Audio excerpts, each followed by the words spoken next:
Right.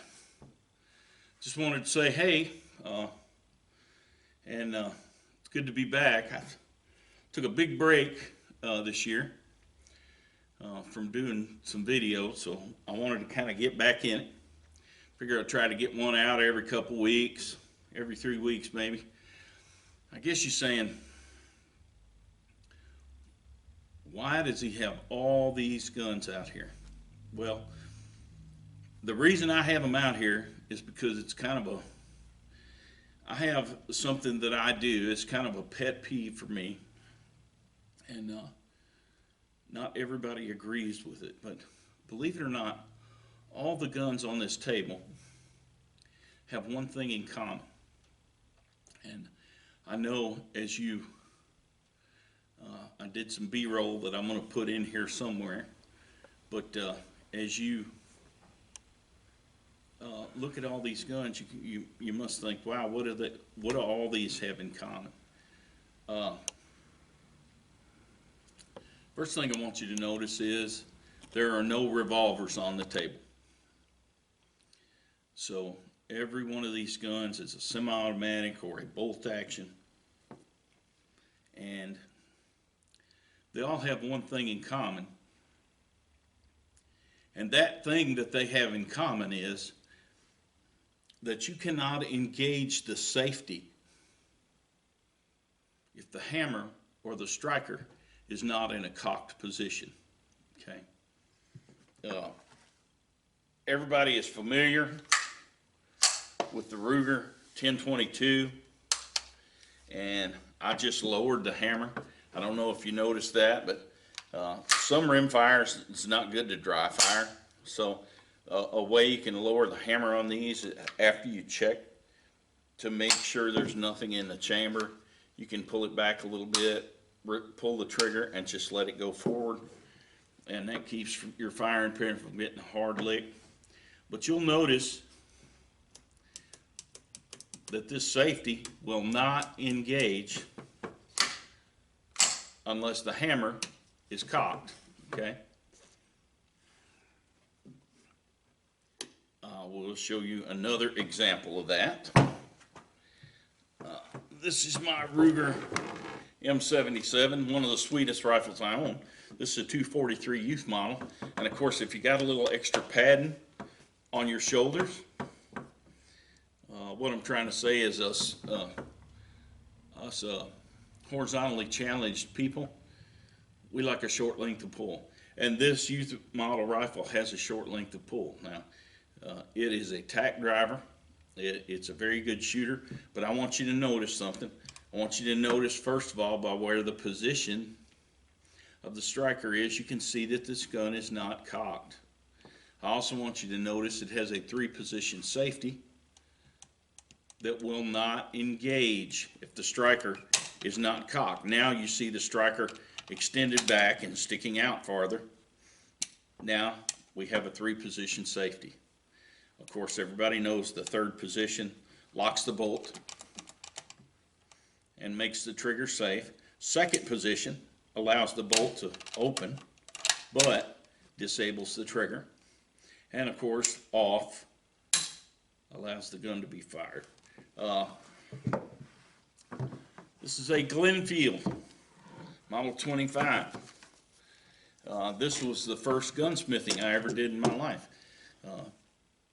It had an ejector that was broken, and I took some spring steel from one of my mom's hot rollers, and I built an extractor for this.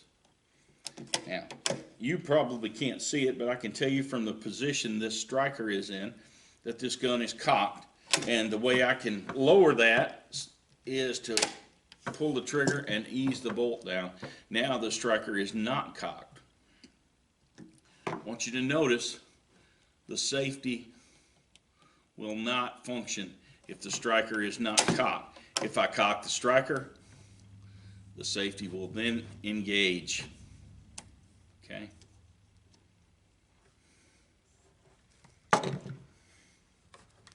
Show you another one.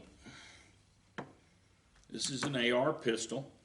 Obviously, it's just like every other AR as far as its method of operation. And you see the safety here. I want you to know that the hammer is not cocked. The way I can tell you the hammer is not cocked is because the safety will not engage. If the hammer was cocked, the safety can now be moved to safe. Okay? Now, you say, what's your point? Well, I'm going to get to the point in a minute. This is a little buckaroo. This is the first little buckaroo ever purchased. No, it wasn't purchased. I forgot Santa Claus brought this. But it's the first little buckaroo that was ever in the family. This one belonged to Ethan. You can see here where I sawed the stock off. And still kept it the minimum legal length because I didn't do anything to the barrel. So I cut the stock off so it would fit my kids much better. I kept the piece, and as the other kids got little buckaroos, Ethan was growing, so he would use their little buckaroo, and I kept his with the stock sawed off.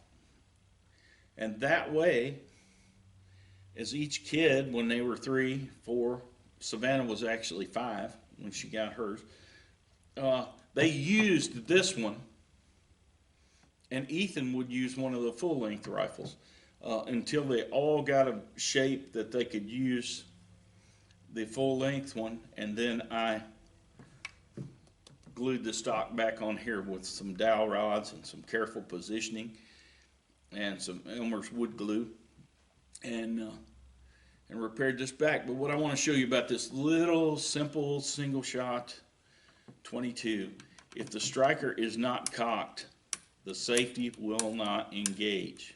Okay, now I can cock the striker and the safety will now engage. Okay, now let me reach over here and drag this one up. This applies to handguns too. This is a Colt 1911. This is Betsy. Betsy was my constant companion for about 10 years on my hip. I want you to notice something about Betsy, that if the hammer's down, and this one has an ambidextrous safety, because you all know I'm a southpaw, safety will not engage. Once the hammer is cocked, now the safety will engage.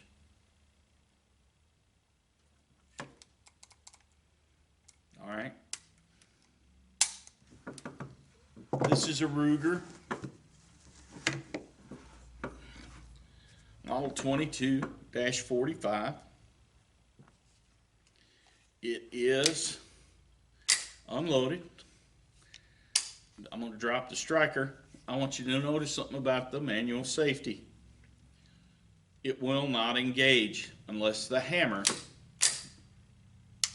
is cocked. Now, you say, well, what does all that mean? Well, here's what that means. My kids, my wife, they understand this. A lot of instructors disagree with this. I'm not going to say for a minute that this is the right way to do things. This is my way. And there's a reason that I do this. And I'm going to show you with a AR-15, for example. I see this gun sitting in this condition with the safety off. I have no idea whether this gun is loaded or unloaded. With or without a magazine, even looking at it right now, I cannot tell you if the chamber has a round in it. What I can do is reach up here and push this safety, and if this safety will engage, I have to physically now inspect the firearm to see that there is not a round in the chamber. But let me show you something. And here's what I do when I unload all of these guns. When I unload all of these guns, I drop the bolts or close the action. I point it in a safe direction after checking twice. After checking twice, I point it in a safe direction. I drop the hammer. Then, magazine or not, all I have to do to know that this chamber is empty is try to engage the safety. If the safety will not, excuse me, if the safety will not engage, I know there's not a round in the chamber. You with me? This Ruger 1022. If the safety will not engage, I know there's not a round in the chamber, because in order to get a round in the chamber, I have to cock the hammer. Then, and only then, will the safety go on. So, if I leave this gun in the condition, even in my gun safe, where the safety is engaged, the hammer will stay cocked. That's not good on your hammer, okay? So here's what I do when I unload this rifle. I take the safety off. I check it to ensure that it is empty. Check it twice. I can even stick a finger in there to feel that the chamber is empty if I can't see well. I'll pull this back. I'll release the hammer. Now, all I have to do to know that this chamber is empty is to try to put the safety on. If the safety won't go on, I know that there's not a round in the chamber and the hammer's not cocked.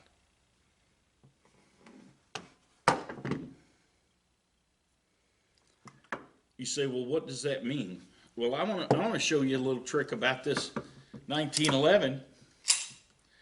The safety won't even engage unless the hammer is cocked. Okay. So what that means is, if I see it with the hammer down, do I know the chamber's empty on this one? No. You know why?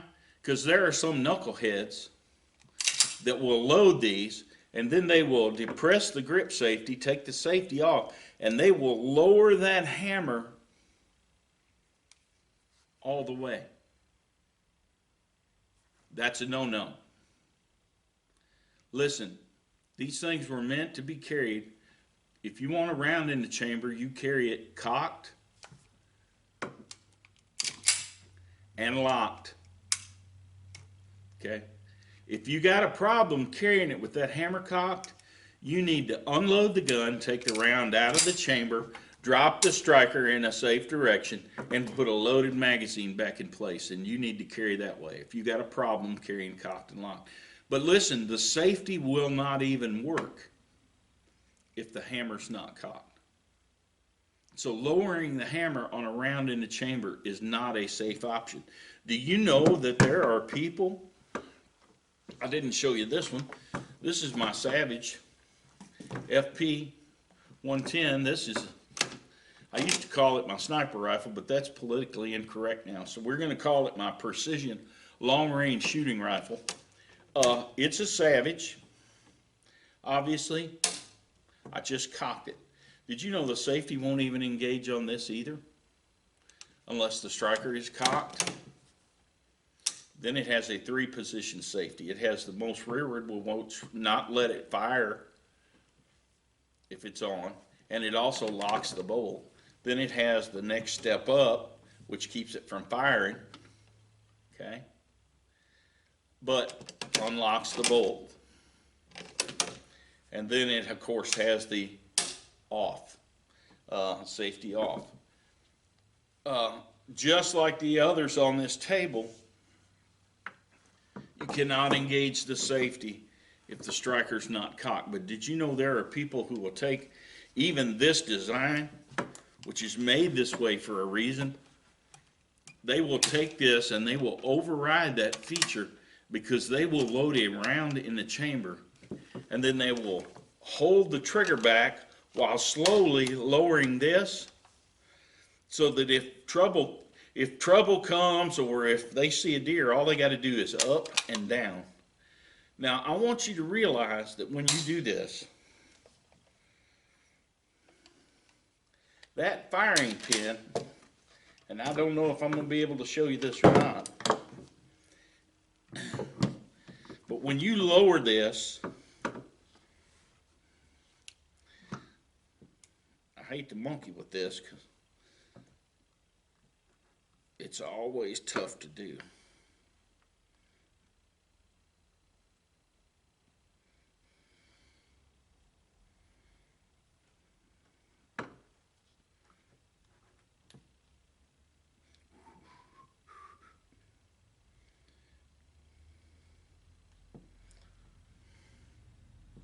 Maybe actually easier to do with the older one.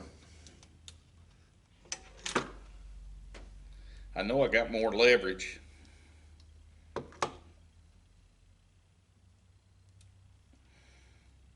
But the point I'm trying to make is that when you lower this handle, this firing pin actually protrudes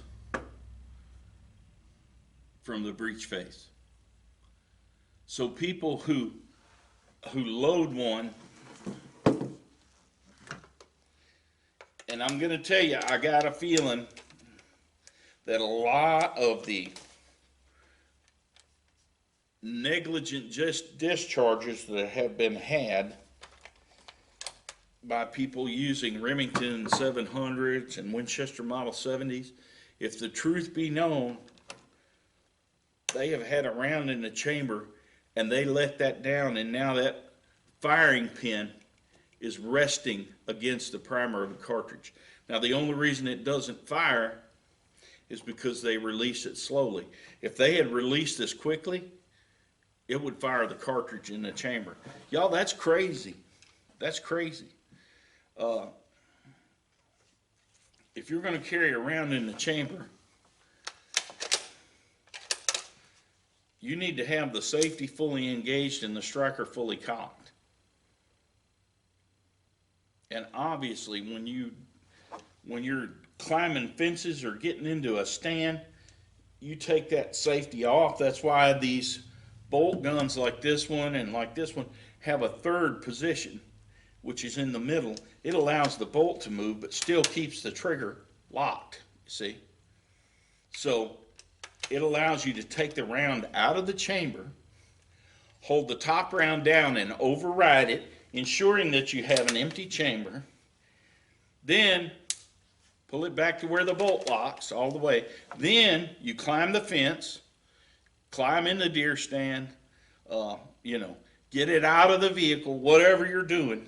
Then and only then do you take the safety off, insert a fresh round, and then fully engage the safety again. Now, you say, why does all this matter? Well, the reason it matters is, and y'all, I think even the Marine Corps teaches this wrong. Anytime I approach any kind of firearm, I notice that if the safety is not on, I keep it pointed in a safe direction and I try to engage the safety. If the safety will not engage, I know there's not a round in this chamber. Because in order to put the safety on,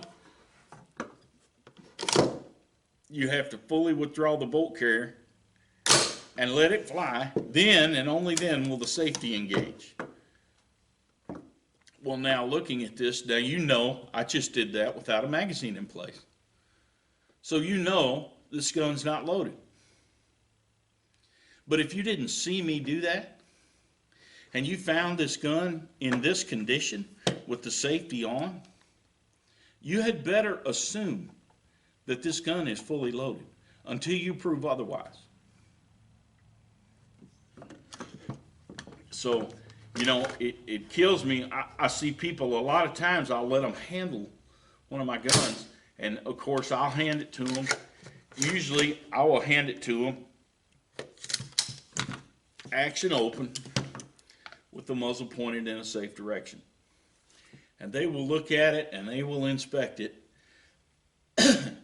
and they will let that down, and then they will engage the safety. Now why? Okay, you don't want to dry fire your gun, pull it back to about right here, release the trigger, and let it up easy. But this is a sure way I keep my guns, and I can just with a touch, I can tell whether there's a round in the chamber. And that's if that safety will engage or not. Why am I saying all that? Well, why I'm saying all that is one of the features that I love about a Glock. And I don't know if you can tell it because I got a black shirt on today. But if you'll look, you can see that the trigger is not staged. That means that this gun, this chamber, is not loaded. Now, if I withdraw the slide and let it go, now you can see that that trigger is engaged. It is what we call pre-staged. Still not fully cocked. But if this gun is in this condition, laying anywhere is in this condition, I don't know if it's loaded or not. But you know what? If I safely check it and I drop the striker with the gun pointed in a safe direction, I can look at this gun across the room and I can tell you that this chamber is empty. I like that. I have a rule. I don't carry around in the chamber unless the gun is in a holster. You with me?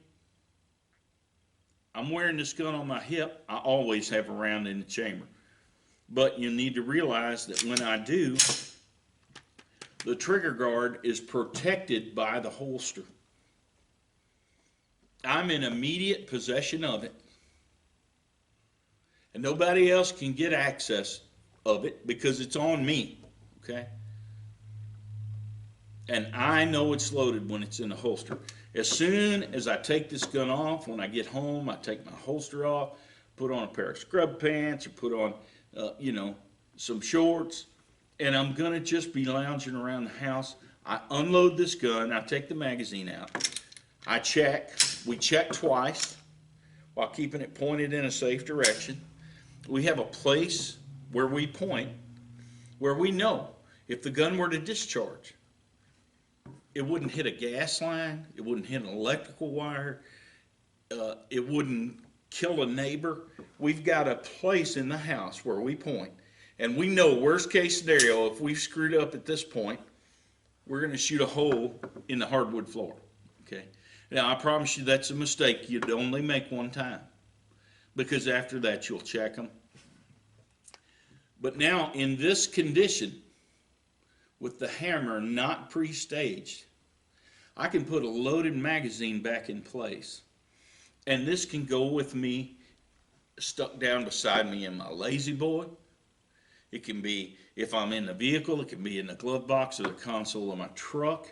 But this trigger is all the way back. I know by a look or either by a feel, I can slide this finger up and tell that the trigger is not pre-staged in total darkness. Okay? So that lets me know I have to chamber around. My phone is going off. We're going to ignore that one.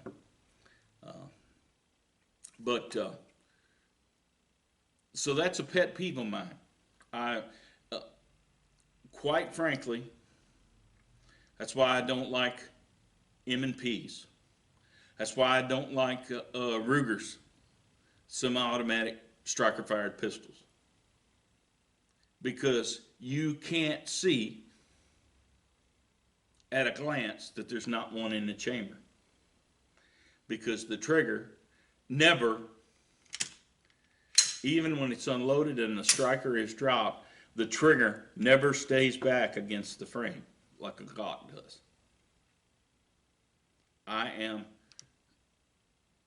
I've been carrying this gun right here for probably 24, 25 years now. I've been saying 24 for a long time, so I'm going to go ahead and bump that up to 25 because I'm sure we've notched another year in the belt of me wearing this gun. It's the way that I have come to know, and you'll know that I have tried other brands of carry pistols. I had an M&P 9, Shield 9. Really loved that gun. Ergonomically, it probably felt better in my hands than a Glock 43. It held one more round than a Glock 43. It was built tough. It was built to shoot a lot. But I could not get past the fact that I couldn't see it laying there and know that the chamber was empty. So people always ask me when we're shooting out somewhere, and they see when I get done shooting, if it's an AR or whatever it is, I will walk out to the firing line. I will point that gun in a safe direction, like at the target. I will drop the hammer. And they don't understand why I do that. The reason that I do that is, no matter how that gun's riding with me home, or where it's at, or if it's in my gun safe, if I pick it up and the safety will not engage, I know there's not a round in the chamber. All right? And it's a pet peeve of mine. It's why I don't want to carry a SIG. It's why I don't want to carry a Smith & Wesson. It's why I don't want to carry a Ruger. It's one of those idiosyncrasies with the Glock. You've heard me talk about if you've been to my class, it's one of the guns that I think is very affordable, and boy, in our experience, it's been super reliable. And that's the Taurus, the new Millennium G2.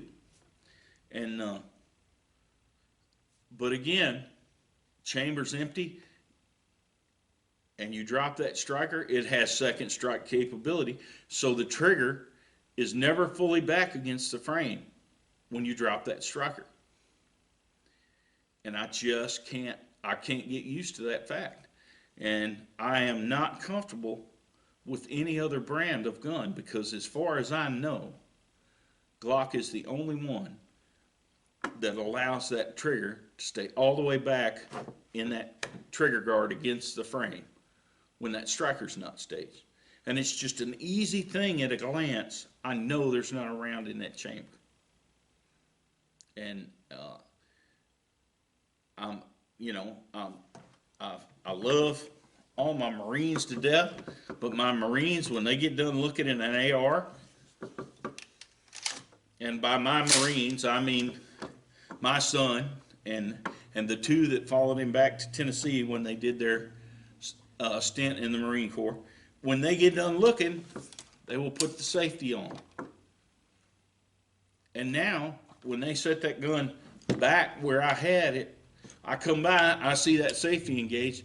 I don't know if that gun's got a round in the chamber or not. So I check it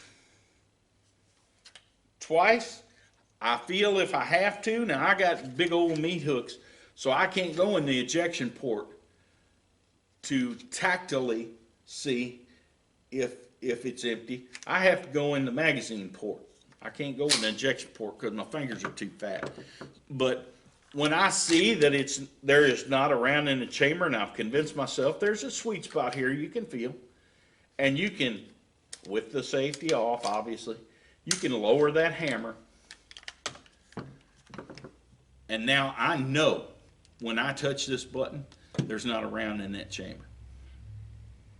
Okay, so that's why I do what I do, and I just wanted to point that out. You know, a lot of people ask me, and I know, like, you know, me and Yeager, I guess me and Yeager first shot with each other and met each other probably in 97, 96, 98. I don't know, it was in there somewhere.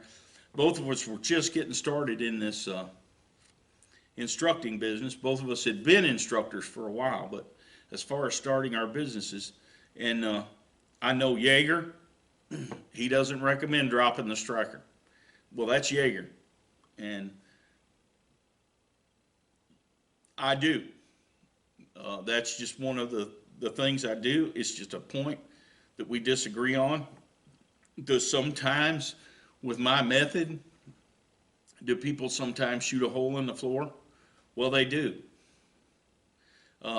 You know, and that's having to drop the striker to disassemble the gun. You know, you hear all the time people shooting a hole in their floor.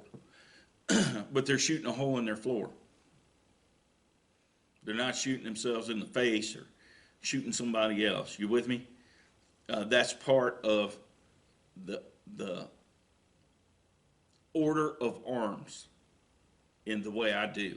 And I'm a stickler by it. Now, of course, Nathan was in the Marine Corps, and he knows. Nathan does it the right way. But and you can't fault them, because they're just doing the way they're trained. And until they learn the reason why we do these things, and then it kind of makes sense. When you stop and think, all these guns on this table, none of the safeties will engage unless the hammer is cocked or the striker is cocked. There's a reason for that. Okay, there's a reason for that. And it's an easy way to be able to tell that your chamber is not loaded by just coming up and grabbing this 1022, and if this safety will not fully engage, I know there's not a round in the chamber, because in order to get a round, the safety to fully engage, the hammer must be cocked. Now, frankly, the safety will go on, but I don't know if it's loaded or not. That's one of the, if I could redesign a Mossberg shotgun, I would redesign it. There would be one thing I do. Now, you know I'm a lefty, and you know what 870s and 1100s I have. I have a left-handed safety on those. But if Mossbergs are by far my favorite shotgun, because I love the positioning of the safety right here. It doesn't work well with the pistol grip, but with the new, you know, like bird's head grips, it works perfectly. And of course, with a full-length stock, it's right here where you can get it if you're left or right-handed. The big problem I have with them is the safety will engage whether the hammer's cocked or not. I don't like that.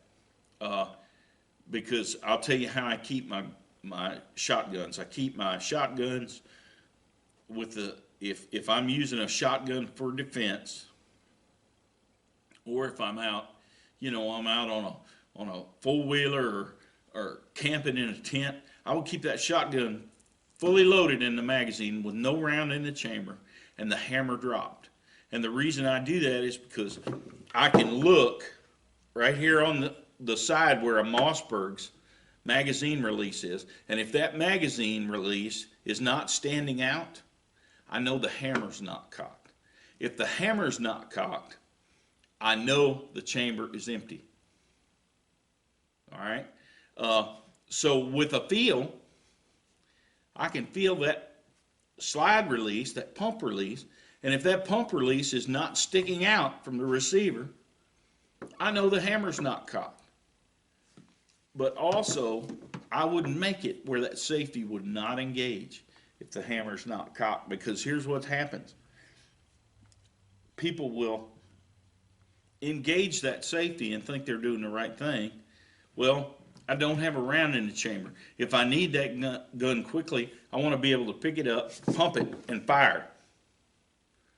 Well, now if some knucklehead has put the safety on without the hammer being cocked, I pick it up, I rack around, and I go to fire. Now I can't fire because the safety's on.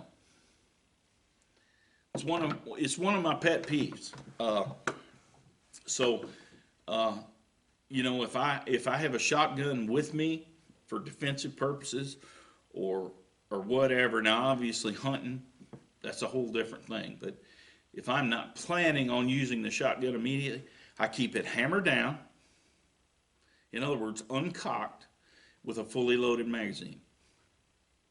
And the safety off. That way, if I need the gun, all I have to do is pick it up, put a round in the chamber, and I'm ready to go. Does any of this make sense to you? That's just the way I have found that works for me and it works for my family. And we don't shoot holes in stuff, okay? As a rule, that's just something we don't do. And that's because we have a rule. We check twice. We do drop the striker. Now on a lot of things like rim fires and an AR, you saw me drop the hammer slowly by retracting the bolt carrier slightly and easing the hammer home.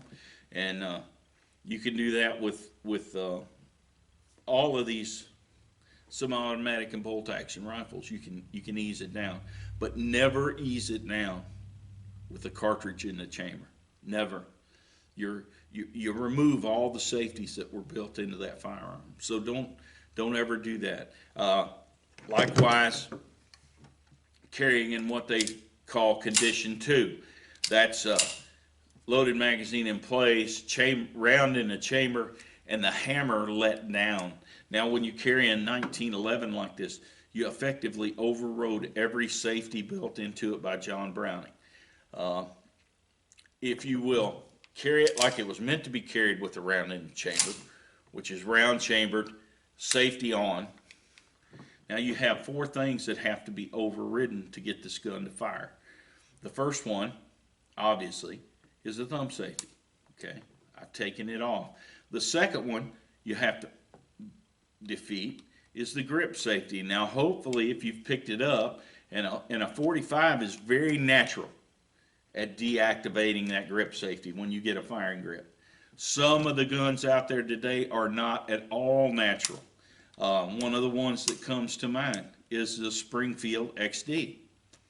I have seen guys draw these and not get a real good grip in an IDPA competition and not be able to fire. They have to adjust their grip to get around that grip safety. Another one is the new Smith & Wesson EZ. I can't tell you how many times I've had people in class, and because of the way they grip that gun, even though their grip is incorrect, and we're working on fixing that, time and time again, they fail to activate that grip safety. All right, so, but in the case of this Colt, the first thing I have to do is knock the thumb safety off. Hopefully the grip safety has been defeated when I grabbed a good firing grip. So that's 2. The third one is the full cock notch, okay? I have to pull the trigger straight to the rear to override the full cock notch. Now watch. If I don't keep the trigger held to the rear, it stops here at what we call the half cock notch, okay? So watch. Boom. See, it stopped at half cock. I don't know if you can see it because of how me wearing this black t-shirt. So that's another safety feature. You have to keep the trigger held all the way to the rear while the hammer falls. Now you say, well, what good could that possibly do? Well, what good it could possibly do is if you have this thing fully cocked and you drop it, and I don't know if you're aware of how the sear and the trigger bar all that connects in here. But it could be possible with a hard enough lick for this to knock off or jump the full cock notch. If it does that, the hammer, if the trigger's not held back, the hammer will stop at the half cock notch. So see, that's another added safety feature that John Browning built into these. And if you carry in condition 2, which is the reason people do that, is when they get in trouble, all they have to do is reach up here and cock his hammer. Well, y'all, you've taken a step back in time now, and you've gone to what we call a single action. And it's a true single action in that you have to manually cock the hammer to get in the fight with it. I used to watch the old Mike Hammer series with, I believe it was Stacy Keach. And that's the way he carried his gun, and I thought, that knucklehead. You know, I was only 11, 12 years old at the time, but I had more sense than that. So, if you're uncomfortable with carrying a cocked and locked pistol, by all means, carry it, chamber empty, hammer down with a loaded magazine in place. And then you just do that to fire. All right, so, am I slightly jaded? I am slightly jaded, but it's been a lifetime of shooting experience that has jaded me. Sometimes I wish I wasn't so hard-headed in that regard, because I really like that shield. And Greg Thompson made me an awesome holster for that shield. And boy, I mean, it just hid away very well. But I just had to sell it because I couldn't stand. Anytime I saw it out, I couldn't stand not knowing that the chamber was empty, because the trigger's in the same position whether the striker's cocked or not. And that just, it really aggravated me. And I finally decided that if I'm going to have a small single stack pistol, it's going to be a Glock. That's just, I mean, that's what I have built my whole manual of arms around. And it just makes the most sense to me. So I'm in the market. If any of you have a 43X that you want to get rid of, I'm your guy. Call me. I'm looking for one. And call me or shoot me, leave me a comment. But that's just the way I am, and that's the way I use my ARs. That's the way I use my Ruger 1022s. That's the way I use all these bolt guns. If a round is in the chamber, that means it's in my possession and under my control. It's within arm's reach. That means I'm actually using the firearm. What that means is I have immediate access to it, and I can control access to others. If your gun is loaded somewhere, all the way loaded, and you don't have immediate access to it, that tells me right there that you can not deny others access to it, unless, of course, it's in your gun safe or locked up in another way. But we don't, I don't do that. A round is not in the chamber unless the gun is in my hands or in a holster on me. And other than that, no round in the chamber. I got no beef with people carrying a gun in their console. I got no beef with people carrying a gun in their glove box, other than, what if you're not in the vehicle?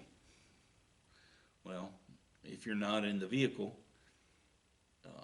and another thing I won't do, I won't just shove a gun in my britches without a holster when I just go out the door to do something. Won't do it. Now, if I do, for some reason, want to drop one in my pocket or stick one in my britches, I do not chamber a round, okay? That's just my rules. That's the rules that I have. I've lived by these rules ever since I've been shooting, which is, You know, I was a young boy, so we got to be getting on. As far as pistol shooting, I've been doing it for 50 years. So it's just, you know, I've got rules that I make myself keep. That's just like every time before I dry fire in a class. If y'all seen me in a class, even if I just lay the gun down and I pick it back up to demonstrate something before I dry fire, I always check the condition of the firearm. And I always keep it pointed in a safe direction, regardless of whether it's loaded or unloaded and how many times I've checked it. Y'all, we got enough people that's working real hard to take away our right to own these things and to use them. We don't need to be our own worst enemy by having accidents. And I'm going to go ahead and tell you, I'm one of those that believes there's no such thing as an accidental discharge. There are negligent discharges. And in every case, I tell people I did hear one time of a shotgun that actually had an accidental discharge. And that was because the triggers were made to such a fine fit. It was a double barrel shotgun, and it was issued this way from the factory, and I'm not going to tell you the name of it. Well, yeah, I'll tell you the name of it because it's common knowledge. I think it was an Ithaca double barrel, and the triggers were made in such a way that if the gun got really, really cold, it could fire. So, you know, here's a guy sitting in a duck blind with his double barrel with the safety engaged, and you know, you're in Minnesota and it gets down to 20 below, and all of a sudden the critical tolerances were so tight in that and so fine-tuned in that mechanism that it could fire one or both barrels by the metal shrinkage with cold. Now, obviously, that would be an accidental discharge, wouldn't it? No. That was negligence on the part of somebody to take that into account when they designed the triggers on that shotgun. Obviously, a hunting shotgun is going to be exposed to cold temperatures, and while it's great that you got a double barrel with a 2-pound trigger pull, not really practical for hunting purposes. Okay, I think probably 4 pounds on anything is as light as you should go, and I really hurt the feelings of the guy. The government, the 1911 I got after I carried this for about 10 years. This one's the one I call Betsy. I had one called Betty Lou, and I had it built for me. And a guy in Covington built it for me. And he used to be the gunsmith at Fur, Fish, and Feather, I think, down there. And boy, he was really proud. When I went to pick up my combat commander, he was really proud of that trigger. And, I tried it once and I said, no. He's like, what? I said, too light. He said, man, that's a perfect 2.5, 3-pound trigger. I said, then it's not a perfect trigger. I want a good 4-pound trigger. I want it to fire if I intend to fire it. But I don't want it firing at any other time. I said, and I'm going to carry this gun. This isn't a competition gun. I'm not doing target shooting. This is going to be a carry gun. And I'm going to be in bad positions sometimes with sweat on my hands or blood on my hands or mud on my hands. And I want a trigger that I have to intentionally pull. So I left it with him for another week.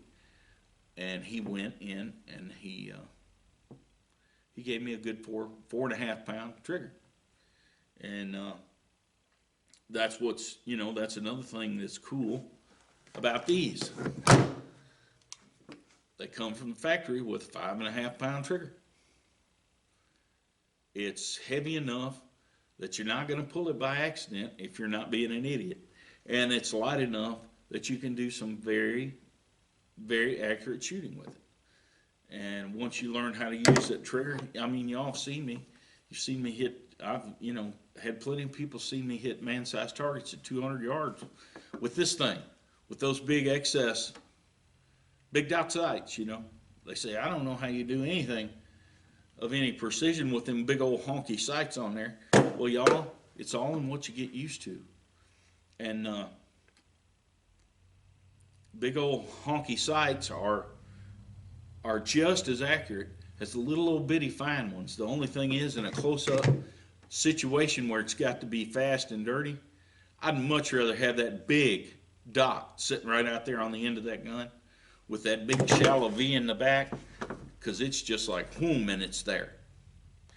And the precision's there. I mean, my gosh, there's probably videos on here of me hitting man-sized targets at the man on the hill out there, and it's 134 yards from the concrete of the pavilion. So how much more precision do you need in a handgun? So just try to have your own manual of arms that you never stray from, and make it almost religious in how you abide by the rules that you set for yourself. Don't,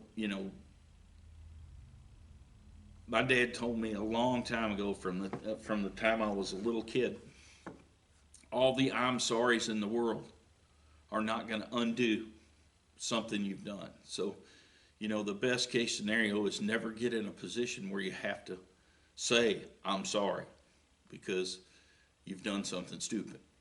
So, my whole life, I have been that way and thought about it from that aspect. So, get your own system that you use and do not stray from it. Do it religiously, and you will avoid, and the people that are in your household, teach them the same, why you do the things you do, and expect them to do the same thing. And if you do that, hopefully you will never have a negligent discharge. And if you do have a negligent discharge, the worst thing that you will do is damage your floor, right? Because you're always going to keep it pointed in a safe direction, regardless of the condition of the gun, right? All right, so, I mean, there shouldn't be any exceptions. And, I tell people one of the most humbling things that we had to do when I was helping Jaeger, probably back in the late 90s. He asked me to come over and help teach one of his tactical pistol classes. Might have been fighting pistol 1 and 2. I don't remember how he did it back in those days, but he asked me to come over and help teach it. And we had probably 4 instructors. It was a huge class. There was probably 40 people in that class, and we probably had 5 instructors maybe. And he had all of us instructors tell about negligent discharges we've had, and that's humbling, because if you've dealt with firearms for 20, 30 years, you probably had a negligent discharge. The good thing about it is, in every case, we all had, all of us that were talking, we all had the firearms pointed in a safe direction. And so there was no, tragedies to be told of in that group. And it's very easy to get careless. And it's different for people who are ignorant. We always teach ignorance and carelessness are the reasons for firearms accidents. And people who are ignorant, they can almost get a pass because they didn't know better. They didn't know the safe gun handling rules, or they didn't know how that particular safety operated on that particular gun, or they were depending on a safety. And that all stems from ignorance. But us gun guys, when we have negligent discharges, they're because we got careless. And we don't ever want to get careless. So, whatever your manual of arms is, you stick to it. You expect everybody else around you to stick to it. And that's the way you conduct yourself every time you're in the presence of a firearm, because we can't be safe enough. Hey, I thank y'all for joining me today, and I thank you for watching. And I'm going to try to be a little more regular. Weather's getting good. We're going to be out. We're going to be shooting more. I'll admit, since I've gotten older, just had my 58th birthday the other day. Since I'm getting older, I'm not. I pick my weather to shoot in. I'm not like I used to be. I used to go rain, sleet, snow, mud, heat. Didn't matter. Now I want to be comfortable when I shoot. So uh, has my um, has my level of proficiency probably dropped a little because of it? Yeah. But like you say, like I tell people, I'm older and smarter now. So uh, hopefully, the age and the wisdom that comes with it has got me in a position where I'll be less likely to have to use one of these to defend my life anyway, which is what we should all be striving for. And but now that the weather's getting a little better, we're going to have probably a month or two of what I call fat boy weather, and then it's going to be ridiculously hot, and probably won't be doing much shooting then, other than my normal. And when I say I don't do much shooting, I'm still shooting probably a couple hundred rounds a month. I just pick my days to do it on. I'm not gonna fight the weather to go out there and get it done. So click the subscribe button, click the notification bell, leave me a comment, tell me what you think. If you say, Jamie, you're an idiot, I don't ever dry fire my guns. Well, if you don't dry fire your guns, you're never going to be as good with your gun as I am with my gun. And you'll probably never be as good with your gun as I am with your gun. I dry fire my guns a lot. I have a place, we have a place in the home that's designated for us to dry fire. We have a place to point the gun where we know if it were to discharge, it wouldn't hurt a family member, or it wouldn't hurt a neighbor. And we dry fire. We don't allow ammunition into those areas. And that's where you clean, that's where you function check, that's where you dry fire, that's where you work on your draw stroke. And there's never any excuse for negligence. So go above and beyond when we're talking about firearm safety. And like I say, subscribe, click the notification bell, leave a comment, and I'm gonna try to get back to doing these more regular from like Christmas on. We've been crazy busy, and believe it or not, and it's always been the case.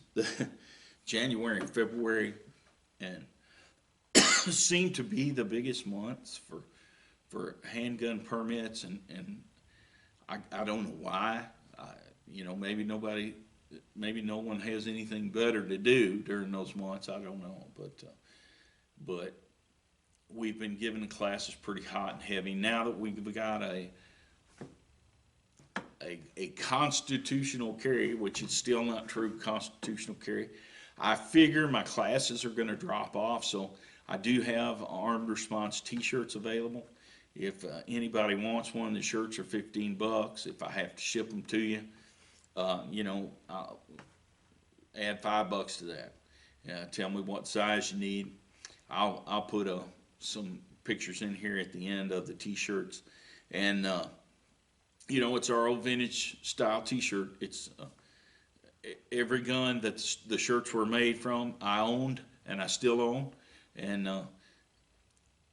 the back, I thought about upgrading on the back and putting like my new, well, I say new, I've had it probably 8 years now, but my newest fighting rifle, which is the SIG Patrol 516 patrol rifle with the ACOG on it, taking the place of my old Colt Shorty that I've had since the 80s, and putting that on the back, kind of upgrading it a little. And I thought, no, I'm not going to, because when it gets right down to it, that old Colt will still do everything I need it to do. Granted, I'm not crazy about the 1 in 12 twist, But the 1 in 12 twist is one of the things that made it so devastating. That's the object for maybe another video. I might get it out here and show you that old Colt Shorty, because it's an old one. It's a flat sided. It doesn't have forward assist. It doesn't have, you know, the knot on the side to deflect the brass for a left-hander, which has caused, you know, me and Nathan, because Nathan shoots left-handed, to get some brass thrown in places we'd rather not get it thrown in because it gets pretty hot. But you know what, that old AR will still do everything it was designed to do, and it still does it really well. And so I decided not to change our T-shirts, you know, and we've been in business here at Armed Response, where I think we're in our 22nd year, and 2021, yeah, 22nd year, and I'm just leaving the T-shirts the same. I figure my permit business will pick back up when people realize that, yeah, Tennessee has constitutional carry, but we live in a corner of the state where we can be in, you know, 4 other states in a half hour, and it don't work there. So you're still going to need a permit. So things might slow down a little bit. I might have some time to make some videos, is what I'm basically saying all this for. And look, I appreciate y'all watching. I know it's been a long one, but talk to me, and let's, you know, keep it nice. And if you still didn't get why I leave these with the hammer down and the safety off, comment. You know, maybe I can explain it better. I thought I did a pretty good job at telling you why, but maybe I didn't. So just let me know, and I appreciate y'all stopping in. Talk to you later. Peace out.